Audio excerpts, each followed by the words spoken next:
ഖദീജ, ഞാൻ നിന്റെ മൈലാഞ്ചി ചെടിയിൽ നിന്നും കുറച്ച് മൈലാഞ്ചി എടുക്കുന്നുണ്ട് കേട്ടോ. കുൽസൂന് കയ്യിലിട്ട് കൊടുക്കാനാണ്. ഉമ്മാനെ കാണണമെന്ന് പൂതി പറയുമ്പോൾ എനിക്ക് ഓളോട് പറയണം.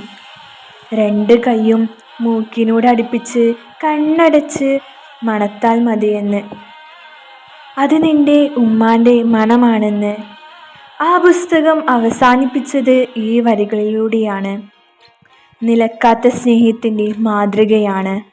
സ്നേഹിക്കാൻ മാത്രം അറിയുന്ന അബൂക്കയും സ്നേഹിക്കപ്പെടുന്നതറിയാതെ മറ്റൊരാളുടെ ഭാര്യയായി ജീവിച്ച ആയിഷയും സ്വന്തം ഭർത്താവിനെ മനസ്സറിഞ്ഞ് മനസ്സിലാക്കിയ ഖദീജയും എന്തിനും ഏതിനും കൂടെ നിന്ന മജീദയ്ക്കയും കഥയുടെ മാറ്റുകൂട്ടുമ്പോൾ ജീവിതമാണ് പരസ്പരം മനസ്സിലാക്കി ജീവിച്ചാൽ മരിച്ചാലും മറക്കാനാകില്ലെന്ന് ഓർമ്മപ്പെടുത്തുന്ന ഒരു ജീവിതം.